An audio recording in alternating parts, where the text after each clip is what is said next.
오늘 함께 나누실 말씀은 다니엘 6장 19절부터 23절까지 말씀입니다. 저희가 온 가족 예배에 다니엘서 말씀을 지금 좀 살피고 있는데, 이제 다니엘은 바벨론 포로기에 일어났던 그런 일이죠.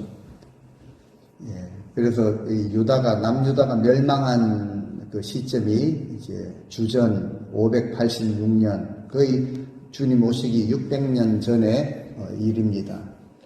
그래서 지금 2025년 정도 되었으니 정확하게 거의 한 2600년 전에 실제로 일어난, 실제 인물을 통해 일어난 그런 하나님의 역사를 우리가 지금 살피고 있습니다.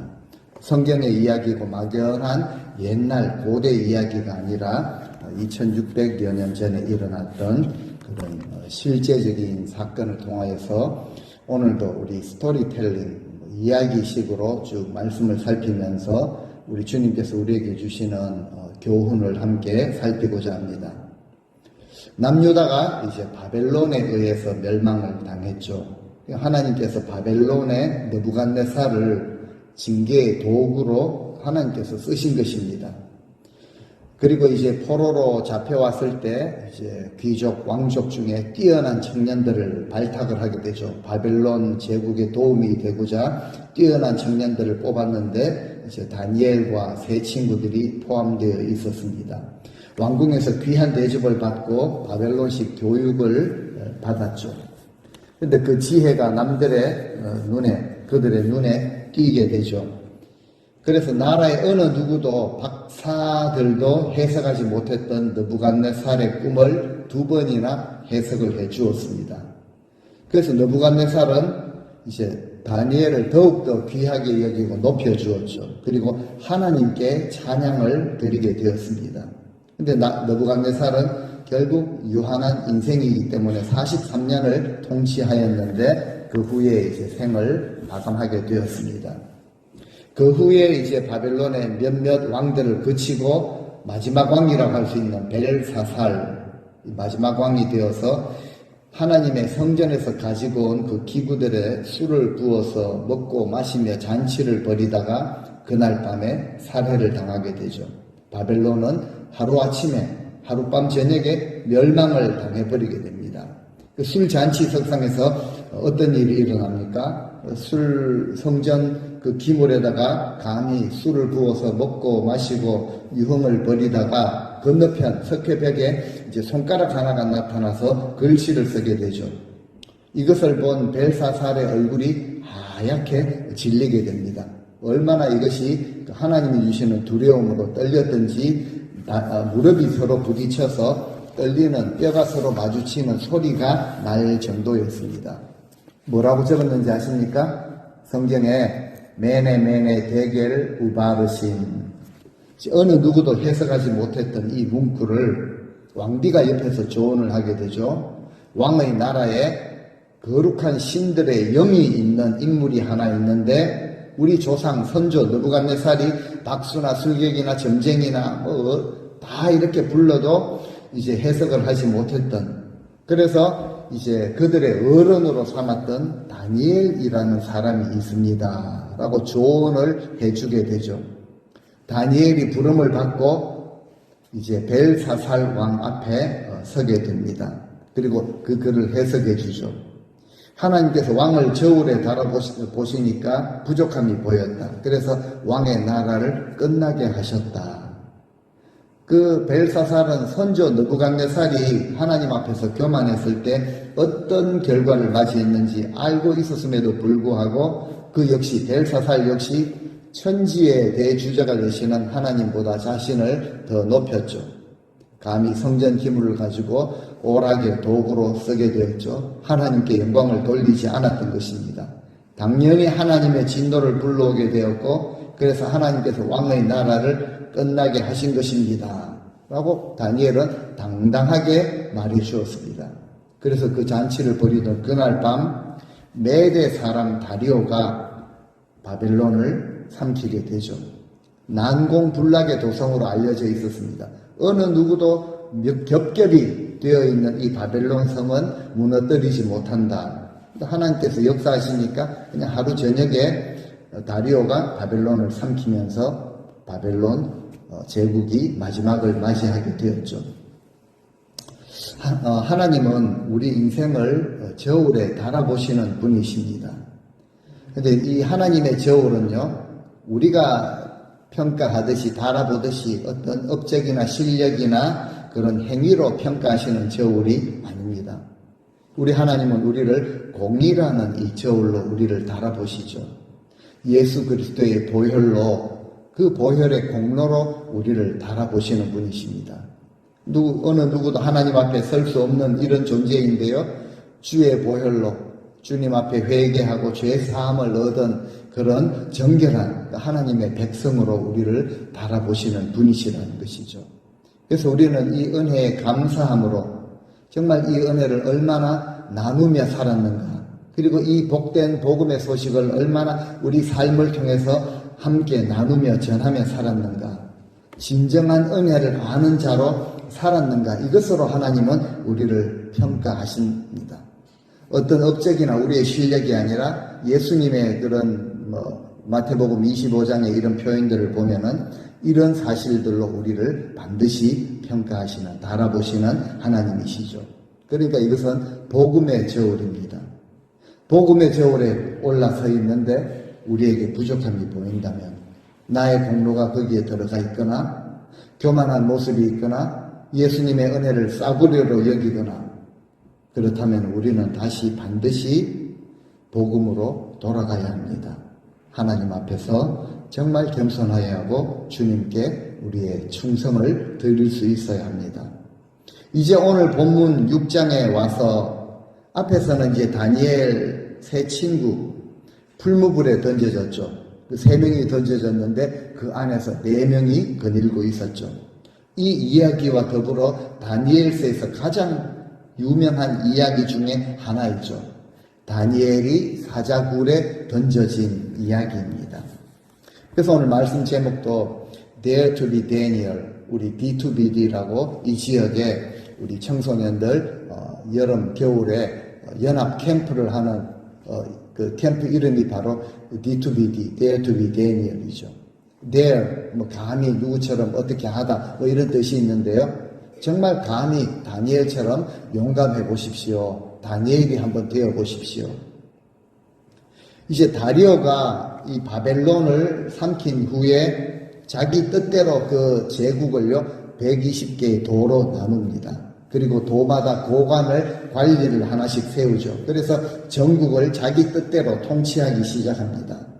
아마 다니엘에 대한 이야기를 들었든지 다니엘을요 그 나라의 3명의 총리 중에 하나로 삼습니다. 그러니까 국무총리격이죠. 부통령이라고 할까요? 3명 중에 1명으로 세웁니다. 그런데 이때 다니엘은요 나이가 학자들에 의하면 80에서 90세 사이라고 합니다. 그러니까 총리들 중에서도 나이가 가장 많은 연로한 이런 상태라고 볼 수가 있죠. 그리고 보통 사람들은 이렇게 되면은 좀 무력이나 명예욕 이런 것들은 좀 내려놓는 그런 시점이 되지 않겠습니까? 근데 다니엘은 젊은이 못지않게 마음이 민첩하였고 매사에 뛰어난 그런 역량을 발휘했던 그런 인물이었습니다. 나이가 연로하였지만 역량은 여전히 젊은이들 못지않게 뛰어난 그런 명철과 그런 영향력을 발하고 있었죠. 그러니까 나머지 두 총리들의 마음에 어떤 마음이 생겼습니까? 시기하고 질투하는 마음이 일어났을 것입니다. 더군다나 이 바벨론 본토 출신도 아니고 유다에서 예전에 사로잡혀왔던 포로 출신이었죠. 저 영감쟁이 때문에 우리 출세길이 우리가 더 드러날 수 있는 그 길이 막혔다라고 여긴 것 같습니다. 그래서 이 두 총리가 다른 그 고관들과 함께 모여서 모의를 하게 되죠. 우리가 저 영감쟁이를 제거해야 한다. 그런데 길은 하나밖에 없다. 저 사람은 하나님을 섬기는 사람이기 때문에 지금도 예루살렘을 향해서 창문을 열어놓고 하루에 3번씩 기도하는 자이다. 이걸로 꼬투리를 잡자. 그렇게 모의를 하고 그 결과를 가지고 다리오를 찾아가게 되죠. 왕이여 만수무강하옵소서라고 아부를 먼저 떨죠. 그리고 준비해간 안건을 꺼냅니다. 왕이여 이제부터 30일 동안 전국에 명령을 좀 내리십시오. 어느 누구라도 자기들의 신에게 절하지 못하게 하시고 오직 왕에게만 경배하도록 하십시오. 혹 누구든지 왕 외에 다른 신이나 사람에게 무엇을 구하면은 그 사람을 사자굴에 던져 넣게 하십시오. 그리고 이것을 바꾸지 못하도록 메대와 바사의 그런 규례를 따라서 법령으로 정하셔서 의인 도장을 찍으십시오. 이 말을 들은 왕은요, 내심 좀 기뻤을 것입니다. 자기 위상을 높여주죠. 그처럼 신과 같이 이렇게 높여주는데 누가 싫다고 하겠습니까? 나라의 기강을 잡게 되는 기회가 되었죠. 냉큼 조서를 적고 도장을 찍고 금령을 내려버리게 됩니다. 이것을 지켜보던 이 2명의 총리와 함께 모의를 했던 고관들 이제 득세한 줄 알았겠죠. 득이한 줄 알았겠죠.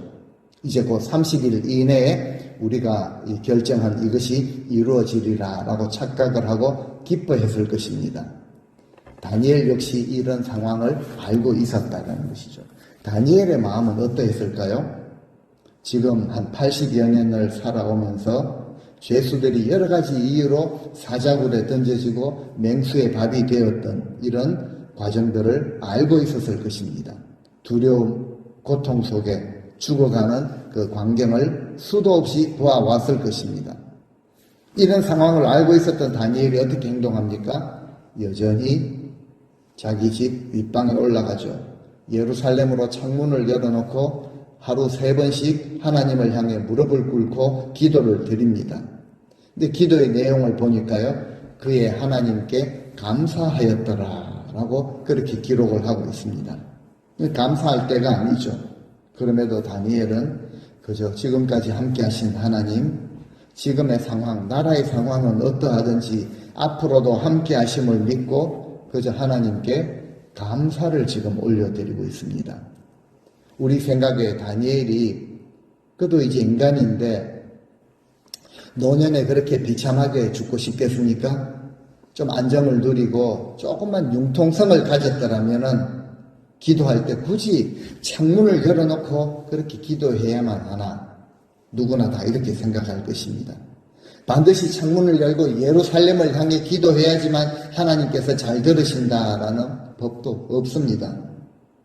우리 같아도 전부 그렇게 말했을 것입니다. 지금 이 어르신의 목숨이 달린 문제인데 그냥 죽는 것도 아니고 노년에 사자굴에 던져져서 사자밥이 될 지경인데 굳이 창문을 열어놓고 이런 시국에 그렇게 기도한다는 것은 뭐 그냥 만용 부리는 것입니까? 라고 말할 것입니다. 그런데 다니엘은요, 타협하지 않습니다.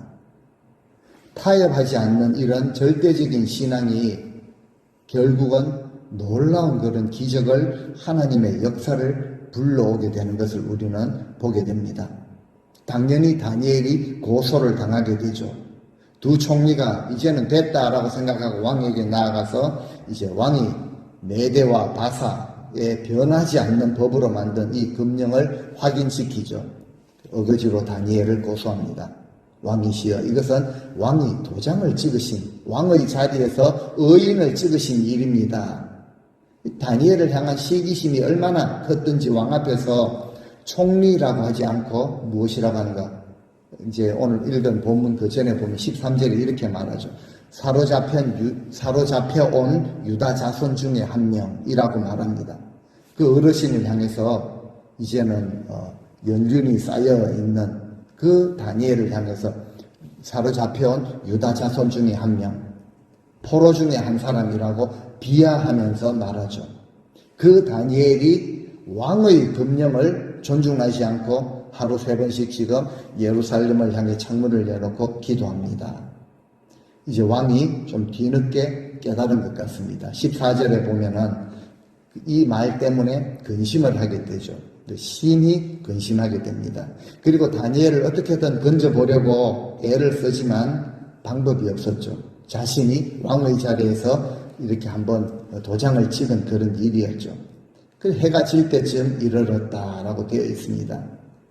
왕의 자리에서 금령을 어긴 자가 있다면, 그냥 법을 어긴 사람이 있다면 사자굴에 던지라 라고 하면 그만이죠. 그런 권세가 있는 왕인데 다리오는요, 다니엘을 버릴 수가 없었던 것이죠. 이 다니엘을 한번 구해보고자 하루 종일 심하게 고민을 했다라는 거죠. 혹시나 다니엘을 건져줄 방법이 있을까? 제국의 왕으로서 사람 생명 하나 없애거나 구하는 것은 쉽게 할 수 있는 그런 자리에 앉아 있었지만 지금은요, 그 권세를 가진 왕이 다니엘을 지금 구하지 못하는 이런 모습을 볼 때, 이 법이 가지고 있는 힘이 대단하구나 라는 사실을 발견하게 됩니다. 제국의 왕이라고 할지라도 자기 마음대로 법을 바꾸지 못하고 이 법을 지키려고 심히 고민하는 이런 모습, 그리고 다니엘의 생명 하나를 구하고자 번민하며 애쓰는 모습을 볼 때 우리는 우리 자신의 모습을 돌아보게 됩니다. 우리는 어느 제국의 법보다도 더 뛰어난 이 하나님의 법을 얼마나 우리가 소중하게 여기며 이 법을 지키려고 애를 쓰고 있는가. 나라의 법도 그렇죠. 과속이나 신호를 위반하거나 그러면은 티켓을 발부합니다. 법이 가지는 힘이 있다는 거죠. 우리는 하나님의 백성들로서 하나님의 법 소홀히 여기지는 않는가? 하나님의 그 질서를 얼마나 우리가 존중하는가? 다시 한번 깨닫게 되는 것은요, 생명과 같은 하나님의 법을 소중하게 여겨야 한다. 이 사실을 다리오를 통해서 발견하게 됩니다. 군중과 무리를 굳이 구별을 하자면요, 군중들의 특징은 어리석음입니다. 무리의 특징은요, 사악함이죠. 무리들이 왕에게 나아가서 왕이 세우신 법은 절대로 바꾸지 못합니다. 왕이 세운 법을 왕이 어긴다면 어떻게 제국을 다스리겠습니까? 압력을 가하죠. 천하를 호령하는 왕이라고 할지라도 자신이 만든 법령 때문에 꼼짝 못하고 법을 따를 수밖에 없죠. 그래서 이제 명령을 내립니다. 다니엘을 끌어다가 사자굴에 던지라. 떨리는 마음으로, 비통한 마음으로 그렇게 말을 했을 것입니다. 그런데요, 그 뒤에 한마디를 더 붙이죠. 네가 항상 섬기는 너의 하나님이 너를 구원하시리라. 일말에 그런 기대와 소망을 가지고 다니엘에게 그렇게 말을 해줍니다. 다니엘을 향한 왕의 마음이 드러나죠. 네가 항상 섬기는 너의 하나님이 너를 구원하실 것이라. 지금 왕이요, 제국의 왕이 다니엘 앞에서 자기 신앙을 고백하고 있는 그런 모습이죠. 요즘 믿음의 사람들, 교회들도 세상에게 우습게 여김을 받는 시대에 스스로 우리 전도문을 닫아버리는 이런 시대이지 않습니까? 이런 시대를 살면서 우리가 세상을 향해서 이런 신앙의 모습을 보일 수만 있다면은 얼마나 귀한지 모르겠습니다. 이것이 바로 전도가 아니겠습니까? 느부갓네살 앞에서도 꿈을 해몽하고 항복하게 만들었죠. 하나님께 찬양을 드리도록 만들었는데 지금 다리오 왕 앞에서도 왕의 입으로 하나님을 고백하게 만들고 있죠.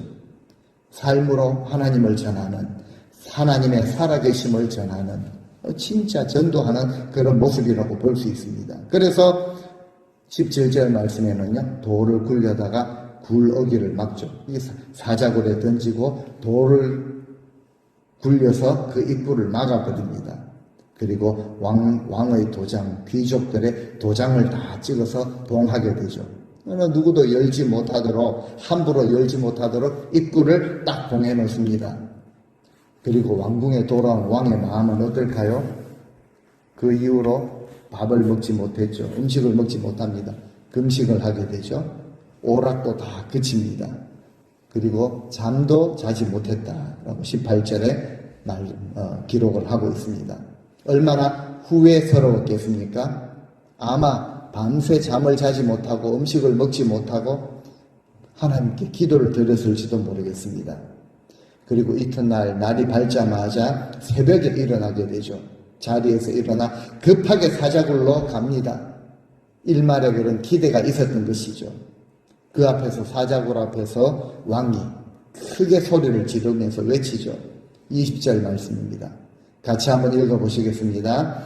다니엘이 슬피 소리질러 다니엘에게 묻되 살아계시는 하나님의 종 다니엘아, 네가 항상 섬기는 내 하나님이 사자들에게서 아니라. 무슨 마음입니까? 다니엘아, 혹시 살아있다면 대답을 좀 해봐라 라고 묻고 있는 것이죠. 다니엘이 얼마나 하나님을 제대로 믿고 잘 섬겼던지 이방 왕이었던 다리오의 눈에도요, 살아계시는 하나님의 종으로 비춰졌던 것입니다. 두 총리의 눈에는요, 옛날에 사로잡혀온 유다 포로 중에 한 명으로 보였는데 오히려 왕의 눈앞에는요, 살아계신 하나님의 종으로 보였던 것이죠. 우리 신앙은요, 주변 사람들에게 어떤 모습으로 비춰지는가라는 것을 우리가 생각해 보아야 합니다. 성도 누구 하면은 그 사람 이런 존재, 아니면은 살아계신 하나님의 사람이다라고 비춰지는가, 우리가 우리 자신을 다시 한번 돌아볼 수 있어야 합니다. 다니엘아, 살아있다면은 한번 대답을 해봐라. 너가 항상 섬겼던 하나님이 사자들에게서 너를 구원하셨냐라고 묻는데, 그때요, 굴 속에서 들려오는 음성이 있었죠. 왕이여, 만수무강하옵소서. 누구의 음성입니까? 다니엘의 음성이죠. 더 놀라운 것은요, 굶주린 그 사자들 우글거리는 그 굴에 던져졌는데 몸이 조금도 상함이 없었습니다. 마음의 평안도 잃지 않았고 하룻밤을 사자굴 속에서 안전하게 지냈던 것이죠. 그리고 왕에게 그 이유를 설명까지 합니다. 22절에 나의 하나님이 이미 그의 천사들을 보내셔서 사자들의 입을 묶어주셨기 때문에 사자들이 나를 상하지 못하게 하였고, 이는 나의 무죄함이 그 앞에서 명백하다. 내가 창문을 열어놓고 하나님께 기도를 드렸는데 이것은 왕을 업신여기거나 이 나라를 해를 가하려고 한 것이 아니다. 나의 명백함이고, 또 왕이여, 나는 왕에게도 어떠한 해도 끼치지 않았습니다 라고 그 이유까지 설명을 하게 되죠. 사도행전 27장에 보면 사도 바울이 똑같은 말을 한 적이 있습니다. 이제 배가 이제 큰 풍랑이 일 때요, 내가 너희를 권하노니 이제는 안심하라. 너희 중 생명에는 아무 손상이 없겠고 오직 배와 물건의 손상만 있을 것이라. 나의 속한 바 곧 나의 섬기는 하나님의 사자가 어젯밤에 내 곁에 서서 말해 주었다. 바울이 탄 배가 큰 풍랑을 만났지만 하나님은 그들 모두의 생명을 지켜주시겠다고 천사를 통해서 바울에게 말씀하셨다라는 거죠.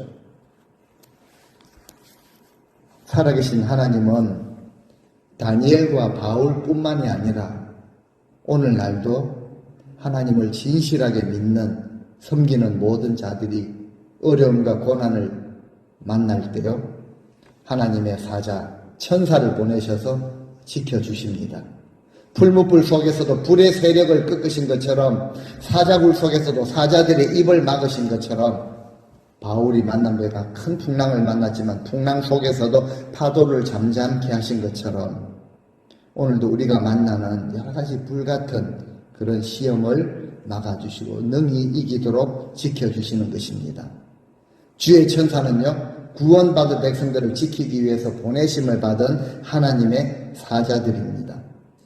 우리가 눈을 들어서 영의 세계를 볼 수만 있다면 오늘 우리 곁에도 주의 천사들이 함께하는 모습, 우리의 모든 대적들을 물리치시고 지키시고 우리를 도우시는 것을 볼 수 있을 것입니다. 그래서 선지자가 종 게하시에게 말하죠. 눈을 들어서 우리와 함께하는 자들을 보라. 저들보다 더 숫자가 많지 않느냐라고 말할 수 있었던 것이죠. 왕이 정말 기뻤습니다. 23절에 보니까 정말 심히 기뻤다는 거죠. overjoyed라고 되어 있습니다. 다니엘을 굴에서 끌어올리라. 그러니까 다니엘을 올렸는데요. 몸이 조금도 상하지 않았고 그 이유를 또 말하고 있죠. 그 이유가 무엇입니까? 그가 다니엘이 자기의 하나님을 믿었기 때문에 놀라운 역사가 일어났다는 거죠. 어떻게 일어났다고요? 다니엘이 하나님을 믿었기 때문에.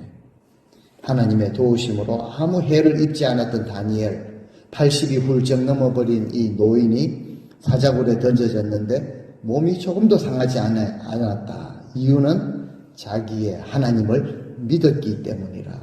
하나님을 믿는 믿음을 이야기를 하고 있습니다.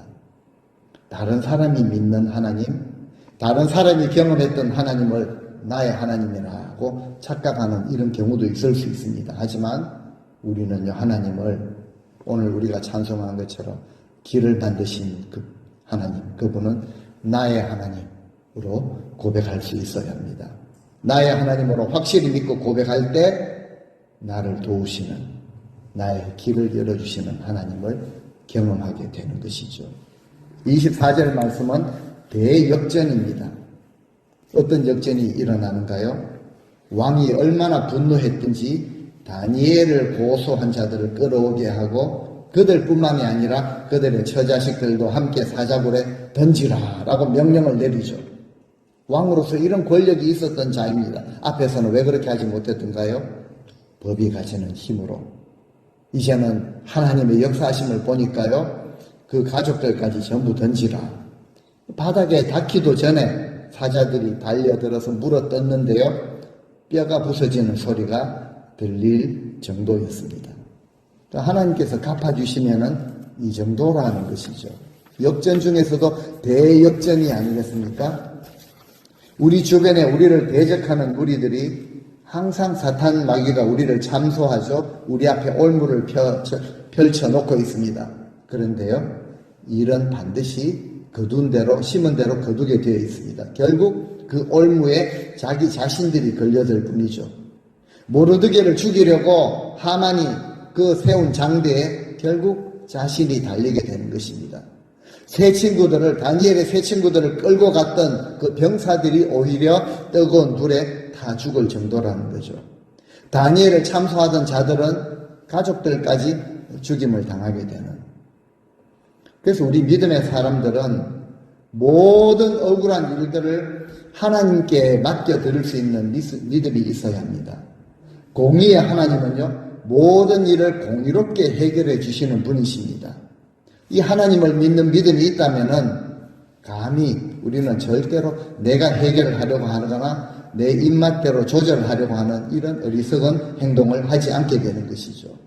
왜 그렇습니까? 모든 주권은 하나님께 있는 것이기 때문에 그렇습니다. 주님을 믿는 자들에게는 두려울 것이 없습니다.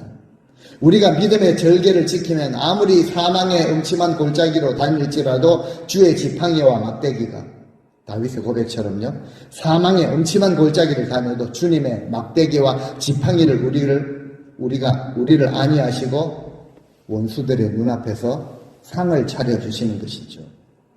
살아계신 하나님이 우리를 위하신다면은 누가 감히 교회와 우리 성도들을 대적할 수가 있겠습니까? 다니엘이 사자굴에서 살아나온 것을 본 다리오가 얼마나 감격했든지 전국에 즉시 조서를 내리죠. 조서가 아니라 자기 신앙 고백과 같습니다. 26절, 27절에요. 내 나라 관할 아래에 있는 사람들은 모두 다니엘의 하나님 앞에서 떨며 두려워해야 한다. 그분은 살아계신 하나님이시다. 영원히 변하지 않는 분이시고 그의 나라는, 하나님의 나라는 멸망하지 아니할 것이고 그의 권세는, 하나님의 권세는 무궁할 것이며 27절에도요. 그는 구원도 하시고 건져내시기도 하시고 하늘에서든지 땅에서든지 이적과 기사를 행하시는 분으로서 다니엘을 구원하여서 사자들의 입에서 벗어나게 하셨습니다. 이런 조서를 전국에 내리게 되죠. 다리오는요, 하나님을 보지 못한 사람입니다. 그런데 무엇을 보았습니까? 다니엘과 함께 하는 하나님은 보았죠. 느부갓네살도 하나님을 만나거나 보지는 못했는데요, 사드락, 메삭, 아벳느고의 하나님을 보게 된 것이죠. 우리도 마찬가지라고 생각을 합니다. 세상 많은 사람들이 하나님을 알거나 만나거나 보지 못합니다. 그런데 우리는 하나님을 알고 하나님의 역사를, 구원의 역사를 우리가 본 자들이죠. 경험한 자들입니다. 그래서 우리의 말과 행동을 통해서 세상 사람들이 그들의 마음속에요, 하나님을 만날 수 있도록 전하는 사명을 가진 자들이 바로 우리 성도들입니다. 다리오 왕이 다니엘의 하나님이라고 불렀던 것처럼 우리 주변에 우리를 만나는 모든 사람들이 우리를 볼 때요, 우리가 믿고 있는 하나님, 내가 믿고 내가 섬기는 그 하나님을 부를 수 있도록 그렇게 해야 한다는 거죠. 주의 이름을 그들이 알도록 우리가 우리 삶으로 전해야 합니다. 아, 저 사람이 섬기는 하나님을 두려워해야 한다, 함부로 하지 못한다라고 고백하도록 해야 하는 것이죠. 우리를 우습게 여기고 똑같네, 세상보다 더하네, 이런 말을 들어서는 안 된다는 것이죠. 참 구두쇠고 깍쟁이고 이런 소리를 들어서는 안 된다는 것이죠. 왜 그렇습니까? 우리 신앙에, 우리 말과 행동에는요, 강력한 힘이 있고 세상에 전달하는 그 어느 것보다 강한 메시지가 우리 삶과 우리 언어에 담겨져 있습니다. 지금 우리는 이 다니엘의 하나님을 우리의 하나님, 나의 하나님으로 고백하고 오늘 찬양도 드렸고 그렇게 모시고 있는 자들입니다. 마지막 28절에 보시면요, 이 다니엘이 다리오 왕 시대, 바사 사람 고레스 왕 시대에 형통하였다. 그 후에 이제 하나님께서 노년의 복을 더하여 주셔서 다리오 왕뿐만 아니라 페르시아 제국이 이제 또 통합을 했을 때, 메데 바사를 통일했을 때 고레스 시대까지 형통함에 복을 더해 주셨다라는 것이죠. 그래서 바울이요, 이런 고백을 드릴 수 있었던 것입니다. 이 구약의 역사를 정통하고 있었던 바울이 로마서 8장에 잘 아시는 말씀인데, 우리 31절부터 35절 말씀까지 우리의 고백으로 그렇게 한번 같이 읽으시고 말씀을 맺고자 합니다. 우리 같이 한번 읽겠습니다. 그런즉 이 일에 대하여 우리가 무슨 말하리요? 만일 하나님이 우리를 위하시면 누가 우리를 대적하리요? 자기 아들을 아끼지 아니하시고 우리 모든 사람을 위하여 내주신 이가 어찌 그 아들과 함께 모든 것을 우리에게 주시지 아니하겠느냐? 누가 능히 하나님께서 택하신 자들을 고발하리요? 의롭다 하신 이는 하나님이시니 누가 정죄하리요? 죽으실 뿐 아니라 다시 살아나신 이는 그리스도 예수시니 그는 하나님 우편에 계신 자요 우리를 위하여 간구하시는 자시니라. 누가 우리를 그리스도의 사랑에서 끊으리요? 환난이나 곤고나 박해나 기근이나 적신이나 위험이나 칼이랴. 아멘. 그 외에도 절대 끊을 수 없다라는 것을 바울이 확신을 가지고 전하고 있죠. 말씀을 맺겠습니다. 살아계신 하나님은 우리와 함께 하십니다. 이러한 믿음의 담대함을 가지시기를 바랍니다. 우리는 살아계신 하나님을 믿고 섬기는 하나님의 종입니다. 세상 사람들 우리를 볼 때요, 우습게 여길 존재가 아니라 살아계시는 하나님의 사람들이다. 우리 하나님을, 저 사람이 섬기는 하나님을 두려워해야 한다. 삶으로 이 귀한 복음을 전하실 수 있는 우리 성도님들, 그래서 우리 삶에 하나님이 부어주시는 형통함이 넘치시는 귀하고 복된 삶 살아가시는 우리 모두가 다 되시기를 주의 이름으로 축원드립니다.